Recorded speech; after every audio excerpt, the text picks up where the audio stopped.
Hello guys, इससे last lecture में हमने आपको प्रतिबिंब खींचने के नियम बताए थे। इन्हीं नियमों को उपयोग करते हुए अवतल दर्पण के द्वारा प्रतिबिंब किस तरह से बनते हैं और उत्तल दर्पण के द्वारा प्रतिबिंब कैसे बनते हैं वो हम इस टॉपिक में सीखेंगे।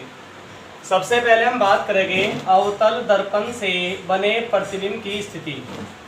मैं आपको शॉर्टली बता दूं, अवतल दर्पण के लिए 6 स्थितियों में हम प्रतिबिंब ज्ञात करेंगे।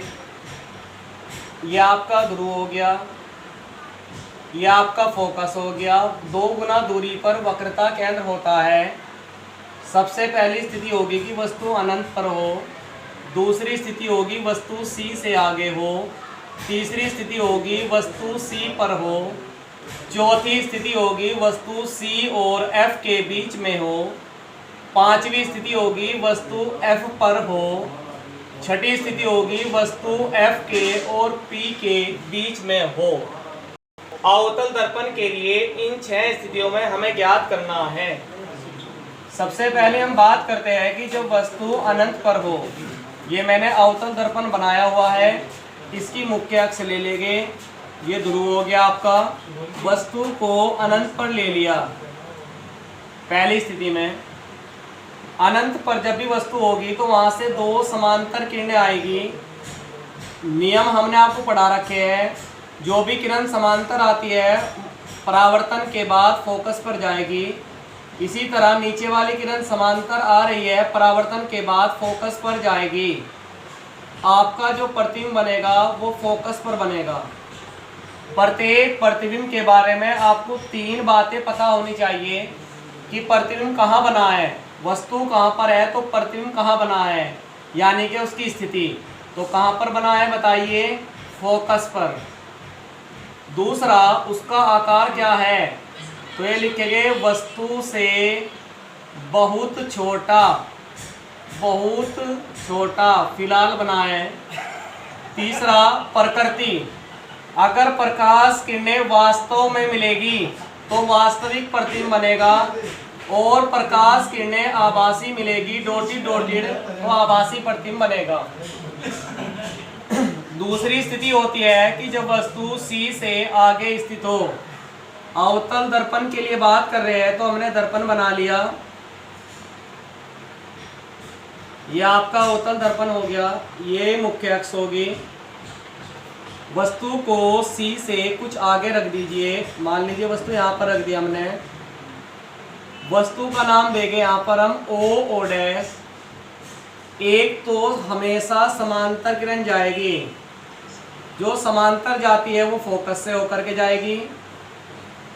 ये फोकस हो गया आपका।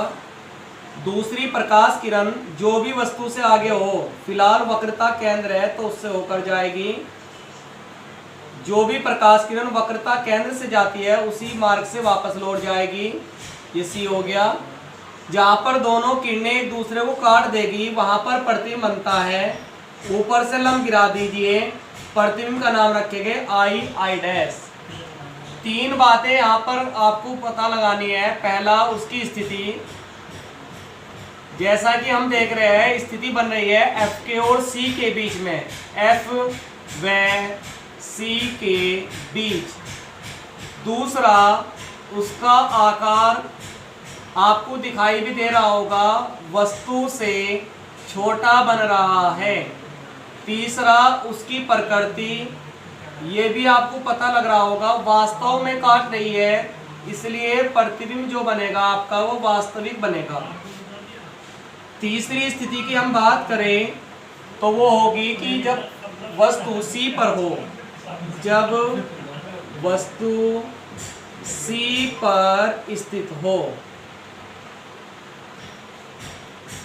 अवतल दर्पण की बात चल रही है तो अवतल दर्पण बना लीजिए।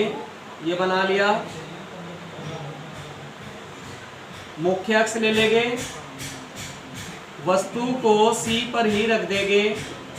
ये सी है आपका वक्रता केंद्र। वस्तु का नाम रखते हैं ओ डैश। मैंने पहले ही बताया था, एक तो समांतर किरण जाएगी। जो भी समांतर किरण जाती है वो हमेशा फोकस से होकर के जाएगी।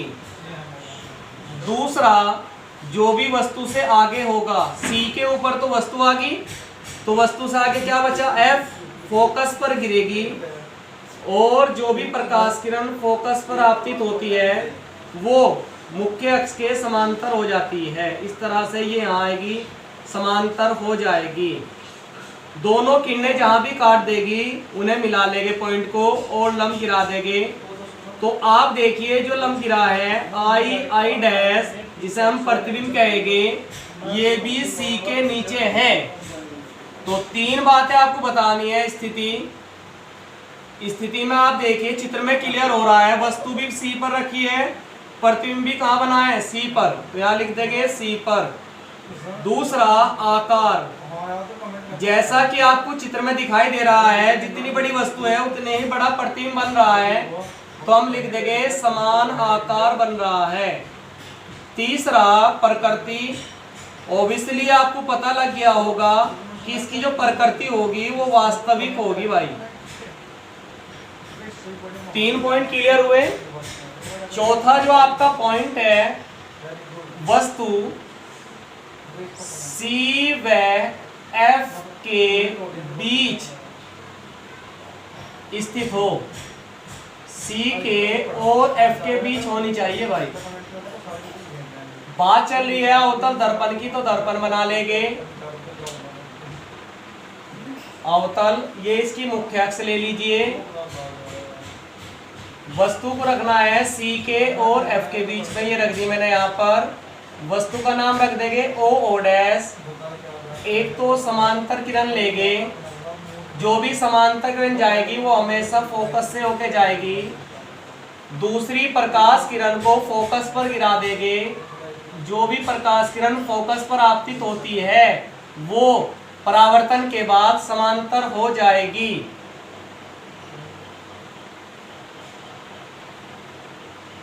इस तरह से ये समांतर हो जाएगी आपकी। दोनों किरणें जहां भी एक दूसरे को काटेगी वहां पर ही आपका प्रतिबिंब बन जाएगा। ये यहां पर बन जाएगा आपका प्रतिबिंब। इससे लंब उठा दीजिए, ये आपका लंब हो जाएगा आई डैश। यहाँ पर आप सी ले लेंगे। देखो वस्तु तो है सी के और एफ के बीच में, ओ डैश। प्रतिबिंब जो बना है वो सी से आगे बना है और वस्तु से बड़ा दिखाई दे रहा है। पहले तो इसकी स्थिति बताइए। स्थिति होगी सी से आगे। दूसरा, इसका आकार बताइए। आपको डायग्राम में दिखाई भी दे रहा होगा, वस्तु से बड़ा बन रहा है। ये आप इस तरह से डायग्राम बनाएंगे ताकि कंडीशन साफ दिखाई दे आपको कि बड़ा बन रहा है प्रतिबिंब, ये छोटा बन रहा है। तीसरा प्रकृति, ओबियसली आपको पता लग गया होगा कि इसकी प्रकृति कैसी है, वास्तविक है भाई। पांचवी कंडीशन होती है जब वस्तु F पर स्थित हो। बात अवतल दर्पण की चल रही है तो ले लेंगे। अवतल दर्पण ले लिया आपने। मुख्य अक्ष ले लीजिए। वस्तु को F पर ही रखना है। ए वस्तु को F पर रख दिया हमने। वस्तु का नाम वही ओ डैश रखेंगे। मैंने आपको बताया था एक तो समांतर किरण जाएगी हमेशा, जो समांतर किरण जाएगी वो फोकस से होकर के जाएगी। दूसरी जो प्रकाश किरण है, जो भी पॉइंट वस्तु से आगे होगा उस पर गिराएंगे। आगे ना तो F बचा है ना C बचा है। इसके बाद तीसरा तरीका ये होता है कि अगर आगे F या C ना बचे तो किरण को दर्पण पर लंबवत गिराएंगे। जो भी किरण को हम लंबवत गिराते हैं वो हमेशा हमेशा सी से जाएगी। यही नियम होता है कि सी से जाने वाली किरण हमेशा दर्पण के लंबवत होती है, तो ये सी से चली जाएगी। दोनों प्रकाश किरणें एक दूसरे के समांतर है। जो किरणें समांतर होती है वो कहीं भी नहीं मिलेगी। कहाँ मिलेगी? अनंत पर मिलेगी। इस तरह से आपको पता लग गया कि प्रतिबिंब की स्थिति कहाँ पर है, तो वो हो गया आपकी प्रतिबिंब अनंत पर। दूसरा, आपको आकार बताना है। अनंत पर जो प्रतिबिंब बनता है वो बनता है बहुत बड़ा, तो यहाँ लिख देंगे वस्तु से बहुत बड़ा। तीसरा आपको बतानी है प्रकृति, इसकी प्रकृति आपकी वास्तविक होगी। छठी कंडीशन है कि जब वस्तु F व P के बीच स्थित हो, F के और P के बीच स्थित होनी चाहिए भाई। अवतल दर्पण ले लीजिए, मुख्य अक्ष ले लेंगे, ये ध्रुव हो गया, यहाँ पर F ले लेंगे, यहाँ पर C होगा कहीं को, वस्तु को रख दीजिए F के और P के बीच में। जैसा कि मैंने आपको बताया था कि एक तो हमेशा समांतर किरण जाएगी, जो भी किरण समांतर जाती है वो हमेशा फोकस से होकर के जाएगी भाई। ये समांतर होगी तो फोकस से होकर के जाएगी। दूसरी किरण चूंकि आगे ना तो F है ना C है तो लंबवत गिराएंगे, जिसे आप लंबवत गिराओगे तो वो हमेशा C से होकर के जाएगी। ऐसे आप ये देखिए कि जो ये प्रकाश किरणें हैं पीछे की ओर जाने पर इनकी चौड़ाई बढ़ती जा रही है। जब चौड़ाई बढ़ेगी तो कहीं मिल नहीं सकती, इसलिए इन किरणों को हम आगे की ओर बढ़ाएंगे। पीछे की ओर जाने पर चौड़ाई बढ़ रही है तो आगे की ओर जाने पर चौड़ाई घटती रहेगी और ये कहीं ना कहीं आभासी रूप में मिलती हुई प्रतीत देगी। इसलिए ये जो प्रतिबिंब बनेगा वो आपका I डैश आभासी बनेगा। तीन चीजें आपको पता होनी चाहिए। पहला तो उसकी स्थिति, तो आपको दिखाई दे रहा है कि कहाँ बन रहा है प्रतिबिंब, दर्पण के पीछे बन रहा है। दूसरा इसका आकार, वो भी आपको दिखाई दे रहा होगा, वस्तु से बड़ा बन रहा है। तीसरा इसकी प्रकृति यहाँ चेंज हो जाती है, क्योंकि ये डॉटेड डॉटेड है तो इसलिए इसकी जो प्रकृति होगी वो आपकी आभासी होगी। ये 6 कंडीशन होगी अवतल की।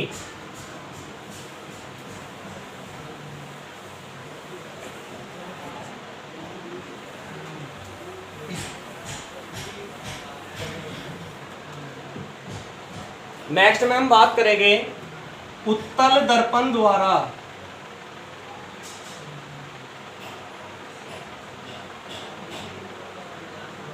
बने प्रतिबिंब की स्थिति।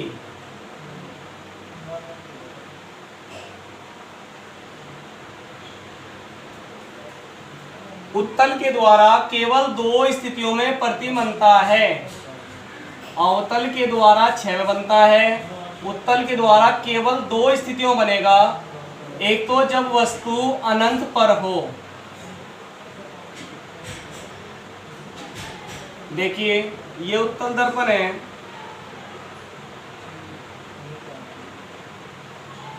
ये आपने मुख्य अक्ष ले ली, वस्तु रखी है अनंत पर। अनंत से मैंने पहले बताया था हमेशा 2 समांतर किरणें आएगी। जो समांतर किरण आती है वो बाहर की ओर चली जाती है और ऐसा लगता है कि फोकस से आ रही है। इसी तरह दूसरी किरण भी ऐसा लगेगा कि फोकस से आ रही है। दोनों किरणें फोकस पर मिलती है तो प्रतिबिंब भी फोकस पर ही बनेगा। तो तीनों बातें बता देंगे। पहली कंडीशन स्थिति क्या होगी, तो कहाँ पर बन रहा है, फोकस पर। दूसरा इसका आकार, आकार कैसा बन रहा है, बिंदु प्रतिबिंब कह सकता हूं मैं, या वस्तु से बहुत छोटा भी कह सकते हैं। तीसरा इसकी प्रकृति, प्रकृति चूंकि ये डॉटेड डॉटेड मिल रही है इसलिए इसकी प्रकृति आभासी होगी। क्लियर। दूसरा पॉइंट होता है जब वस्तु दर्पण के सामने कहीं भी स्थित हो। इसका कहने का मतलब यह है कि आप चाहे दर वस्तु को कहीं भी रख दीजिए, इससे फर्क नहीं पड़ता है, कंडीशन हमेशा यही आएगी। उत्तल दर्पण ले लिया, उत्तल दर्पण की आपने मुख्य अक्ष ले ली, इस पर वस्तु को आप कहीं पर भी रख दीजिए, वस्तु का नाम वही ओ डैश लेंगे। एक तो समांतर किरण जा रही है, जो भी समांतर किरण जा रहेगी वो हमेशा कहां से आती हुई प्रतीत देगी, फोकस से। और दूसरी प्रकाश किरण लंबवत गिराएंगे। जब किरणें दोनों की दोनों यहां पर मिलेगी तो इनका फिंटोल हो जाएगा, और फिंटोल के मिलने से ये प्रतिबिंब आभासी बनेगा। प्रतिबिंब का नाम रखेंगे आई डैश। तीन बातें आपको समझनी होगी। पहला तो इसकी स्थिति, स्थिति जो होगी कहां पर होगी भाई, फोकस है और ये ध्रुव है, तो यहां लिख देंगे एफ व पी के बीच हमेशा यही बनेगा भाई। दूसरा इसका आकार, आकार बताइए कैसा बन रहा है, वस्तु से छोटा, सदैव सदैव वस्तु से छोटा होगा। तीसरा इसकी प्रकृति, और जो इसकी प्रकृति होगी वो कैसी होगी भाई, आभासी प्रकृति होगी। तो हमने सीख लिया उत्तल के द्वारा प्रतिबिंब 6 स्थितियों, अवतल के द्वारा 6 स्थितियों बनते हैं और उत्तल के द्वारा 2 स्थितियों में बनते हैं।